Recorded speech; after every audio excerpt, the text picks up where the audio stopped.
That's still a loud toy. Why did I buy you that toy? What am I thinking? Hello again, everybody, and welcome back to So Biased. For those of you who do not know me, my name is Melissa, and I am a disabled costumer. In today's video, we're going to be talking about villains in film, TV, anime, comic books, and why are they always disabled? I want to give thanks to V from Snappy Dragon who inspired me to make this video. She did an amazing video on witches and how the traditional imagery of witchcraft and witches is thoroughly based in anti-Semitism. Highly recommend her video. Click up here if you want to watch it. And content warning for everybody here, I'm going to be using a lot of ableist language and language that will likely be offensive to a lot of disabled people. I'm going to only try to use it in the context in which it appears and also talk about why this is inappropriate and wrong. I'm also going to be showing a lot of photos of supervillains, and some of the images can be very disturbing, so just be warned. So you may have noticed from some of my videos that I am disabled myself. I have a visible mobility disability, I walk with a cane, and I have chronic pain. I have noticed that a disproportionately large amount of villains in every form of media are presented as being visibly disabled. I thought maybe it was just me until I started actually looking into it, and it is in fact a TV trope. I will link down below to TV tropes. The term that they use is, and this is really gross, the evil cripple. So not only is this a trope that has hundreds, if not thousands of entries, it is a trope that is so well known that I can subdivide this into incredibly ludicrously specific categories of supervillain in terms of what disability they have and how it affects their character and their character arc and their narrative. Let's start off with I have a scar on my face. The most notable entries being Scarface and Scar. Could you imagine there was a supervillain who had a name that was compound fracture or dislocated wrist? Like, who gives someone a nickname based off of a scar that they have? That's horrible. Why would you do that? However, these two are far from the end of that list. Everyone from the Phantom of the Opera, Le Chiffre from James Bond, Darth Vader, Freddy Krueger, Kakihara from Ichi the Killer, the Joker, Richard Harrow, Miles Quaritch, Dr. Poison, Thanos, Jaws, Zao, Raul Silva, and Taskmaster from Black Widow, and even Dr. Evil, which is making fun of the trope because the trope is so ridiculous and so prominent that as soon as you put a scar on somebody's face, you know that they're a supervillain. Not to mention, there is a subset of this category that is so specific of single vertical scar centered directly over a single eye. And in addition to Scar, meeting this one, we also have Kylo Ren and Hans Blofeld from the James Bond series. The James Bond villains having a facial scar trope has been so incredibly pervasive that a group of people with facial differences in the UK created a campaign asking the James Bond creators to stop making James Bond villains have facial differences. And so what did they do for the latest video? They gave them two. Can we stop this? Can we stop this? Because pretty much every single James Bond movie has some kind of supervillain with a facial difference, and it's kind of getting tired. Now, all of these facial differences aside, that doesn't even cover all of the villains who have eye patches. But notable villains who have the eye patch are General Chang from Star Trek VI, Emilio Largo, Ellie Driver from Kill Bill, and Deathstroke. I'm trying to film a video here. Well, can we play ball later? Yeah? I'll take you out for a fetch? Yeah? Is that okay? You pretty girl? Yeah, you're really pretty. Yes, I know. I'll play with you in a bit. It's still raining. We'll go out after it rains, okay?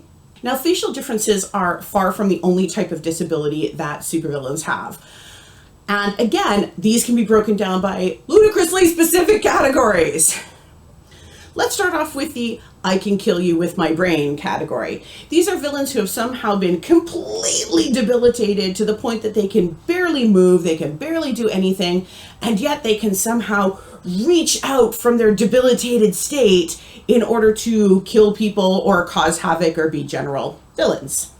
Now these include Mason Verger from Hannibal. We'll see him again later. Jason Stryker from X-Men, the woman from the Evil 3 in Superman. Just to note that I understand a lot of these characters appear in different franchises, different TV shows, comic books, and so on, and may or may not have the same abilities, disabilities in different franchises. However, I am naming them if they appear as disabled in a franchise, even though it may not be the one that you know. This also includes Games Master from X-Men and Nagato from Naruto. People so incredibly debilitated, but still somehow manage to be incredibly evil and do evil. Then the next is the wheelchair butt boss. So how do you know someone is a crime boss? How do you know someone is the person in charge? Because somehow they're in a wheelchair. It kind of starts off with Dr. Strangelove and goes from there. But we even have Mr. Potter from It's a Wonderful Life, and Hans Blofeld again. Lady Cassandra, who is not in a wheelchair, but I'm kind of counting her for reasons. Mr. Glass from Unbreakable. Hector Salamanca from Breaking Bad. Lex Luthor in many iterations. He ends up being debilitated somehow and ends up in a wheelchair. Dale the Whale from Monk. Also obesity, so that's another one. And Rufus Shinra from Final Fantasy. One more wheelchair but boss, Baron Harkonnen from the Dune series. Arguably it's not a wheelchair, it's like a futuristic suit that is anti-gravity. Also another play on the obesity trope. So also a whole bunch of facial differences, so he can tick a lot of boxes there. Yes, you can also argue that Professor Xavier is in a wheelchair, but also he never really goes anywhere or does anything and spends a whole lot of the franchise trying to not give up all of his superpowers to not be disabled. So that's the thing. Now, all of these people are not to be confused with I was horribly debilitated and had to replace my body with an evil killing machine. Entries for this category include Darth Vader, General Grievous, Dr. Lovelace from Wild Wild West, the Delegate from Arcturus, Felix Kane from the New Avengers, and Dr. Octopus. Now, that may seem like an incredibly specific category, but there's one even more specific. I lost a limb in some kind of horrible accident, and I decided to replace it with a horrible stabbing weapon. Entries for this category include Azog the Defiler from the Hobbit series, Dr. No, Tee-Hee, Captain Hook, as well as literally every pirate iteration ever. And probably most famous, Freddy Krueger. Now, something that a lot of these villains have in common is they tend to fit into one of two categories. And those are, my disability made me evil, or because I am evil, I was punished by becoming disabled. The former, my disability made me evil, are people who have some kind of disability and decided they couldn't possibly live with it and they must punish society for all the horrible things that happened to them. Most notable on this list is Richard III, who actually says quite succinctly in his opening soliloquy, and therefore, since I cannot prove a lover to entertain these farewell spoken days, I am determined to prove a villain and hate the idle pleasures of these days. Now, whether or not that was a reflection of the way people treated him or his disability in itself is another question. Also, they recently discovered the body of Richard III in a parking lot in England. They were able to identify it using DNA evidence and repatriate it and have a proper burial for him. There's a great documentary about the subject, which I highly recommend, and I will link below, as well as you can click up here. When they found his body, they discovered he actually had scoliosis. And yes, before the Shakespearean scholars come for me, I am perfectly aware that Shakespeare had it in his interest to portray Richard III as bad as possible because he was working for a bunch of Tudor patrons who saw him as a horrible person and an enemy, but don't come for me on that one. Other entries in the My Disability Made Me Evil category are Jeffrey Lebowski, Two-Face, Alex Trevelyan from Goldeneye, Nessa Rose from Wicked, the musical, if you've ever seen it, as well as Ghost/Ava Starr. The other side of this coin is someone who was evil and therefore was punished by the universe or superheroes or society or whoever with some horrible thing that happened to them that made them disabled. Entries in this category include Mason Verger, yet again, Lex Luthor, Darth Vader, and Emperor Palpatine, who was horribly disabled by being given a slight facial difference and incredibly strong super electrical powers of the Force. One of the justifications that happens a lot when it comes to these kind of characters and disabilities is what's known as the just universe fallacy. The idea that everything balances out, that if you are a good person, then good things will happen to you. If you're a bad person, bad things will happen to you, and so on. This is why a lot of people who are disabled constantly get advice about, have you tried adding more turmeric to your diet? You should really just get out more. Have you thought about having a more positive attitude? My friend had great results with lots of vitamin C.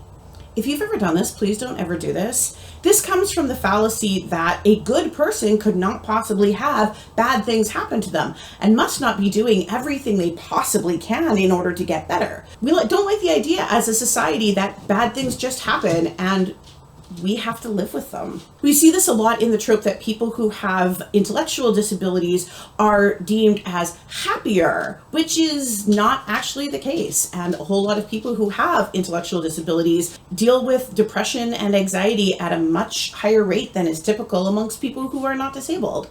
And that means the world just isn't fair. But in comics and movies and TV, we want to believe that the world is fair, that these evil people will get what's coming to them.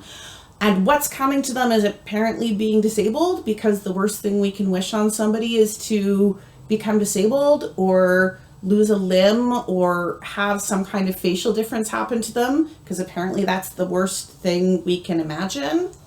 Now, these are a lot of really obvious tropes that we see in movies, and the disability usually, I hate to say it, is very much the cause of lazy writing. Is we need to show somebody is evil really quickly, so they need to look evil. They're very, very heavily implying that somebody who has a facial difference or a mobility disability or anything else that is a visible disability. Now, this is not to imply or state by any means that people with facial differences are disabled. Sometimes the difference may be disabling in some way, other times it may not, but they always seem to follow in this same trope, and so I am absolutely including them in this list, especially because they have asked for this to stop.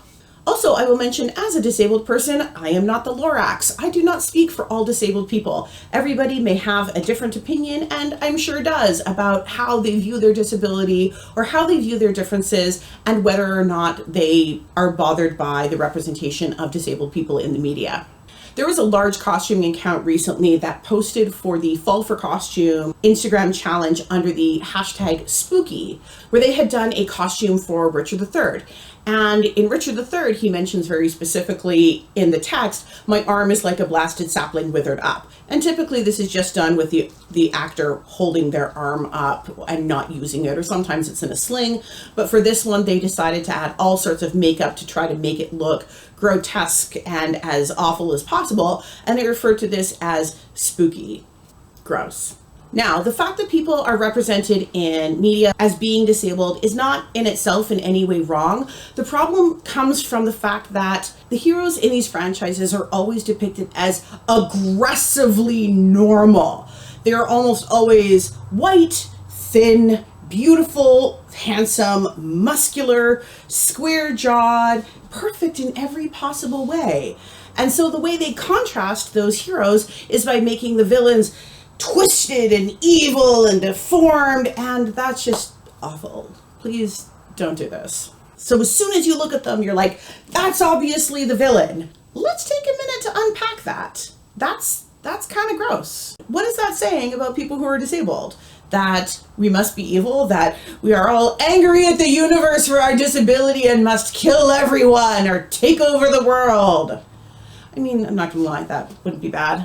Could probably make some changes. Get marriage equality.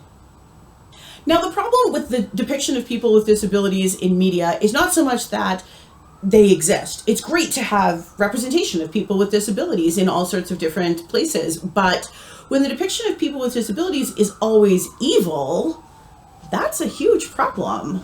Because let me tell you, if people with wheelchairs wanted to take over the world, they have great big machines that they're driving every day and they could smash into at any time. Ask me how I know. Why is this also really relevant right now? Well, it's going to be Halloween pretty soon. And if you go to any Spirit Halloween or any Halloween store, what are you going to see? Facial scars, limb differences, evil stabby weapons to use instead of your hands, peg legs, all sorts of ways to show that you are an evil supervillain by making yourself look other. Now, this is different if you're going out portraying yourself as the predator or as an alien or something that is obviously not human or something that is completely impossible. If you're going out as Frankenstein's monster and you have the bolts in your neck and the green skin, live your best life. When people are going out dressed as actual human beings who have a limb difference, have a facial difference, walk with a cane, use a wheelchair, have all of these things that you are portraying as spooky or evil, what are you saying to them? How do you think they feel knowing that something that they're probably self-conscious about is being shown to be the mark of a villain? There's been a lot of attention in the media about cultural representation and how culture is not costume, and that is very important, and absolutely do not wear cultures as costumes, but we're also wearing disabilities as costumes, and we're showing it to be bad. Maybe the people who live with those differences don't want to see themselves depicted as Halloween monsters. The other reason this is relevant is because there are not a lot of positive depictions of people with disabilities in mainstream media. When there is a character with a disability who is not the villain, their entire story arc relies around their disability. You have to go through an incredibly painful, traumatic backstory about how they came to be disabled. And it's never something simple like, oh, I was just born with this. Okay. And then you go about their day. Because most disabled people, if you meet them, are just living their lives. And it would be wonderful to have a character who has a disability of some kind, and it's not referenced. And people with disabilities are not incredibly tragic heroes to be pitied or horrible villains to be feared. We're just human beings who want to exist. And it'd be nice to be depicted that way. Now, where does all of this come from? Obviously, this must have had an origin somewhere. And it's really old. Thousands of years of folklore depict babies who are born with some form of disfigurement or disability or facial difference or limb difference as being children of Satan. During a lot of the Inquisition and the witch trials that happened throughout Europe, oftentimes some of the first people to be targeted were those who would have a facial difference, a limb difference, a disability, particularly something visual. It was seen as a sign of congress with Satan if you had a third nipple. Yes, this is actually a common thing, and lots of people are just born with an extra nipple that doesn't work. And this happened throughout history, including in early medical texts in the Victorian era, that a perfect mind was held inside a perfect body. And therefore, if you did not have a completely perfect body, it was a sign of the evil of your spirit or character. So that was in no means a comprehensive list of all characters with disabilities that are portrayed as villains in media. I would love to hear yours. If there was one I missed, and I know there's a lot I missed, please let me know in the comments below. If there's some really great portrayals of characters with disabilities, please let me know that as well. If you enjoyed this, please like and subscribe. Please share the video, let other people know about my channel. I swear all of my videos are not all as heavy as this, but this was a subject that is obviously very near to my heart and something I wanted to talk about. If you enjoyed the video, I also have a link to my coffee below if you want to buy me a coffee. It is hugely appreciated. If you cannot afford that, then please just like and share and subscribe, and that goes a huge way to getting the algorithm to pick up my videos. In the meantime, I have a lot more projects coming. I hope everyone has a happy and safe Halloween. Stay happy and healthy, stay safe, take care of each other, and we'll see you all soon. Bye!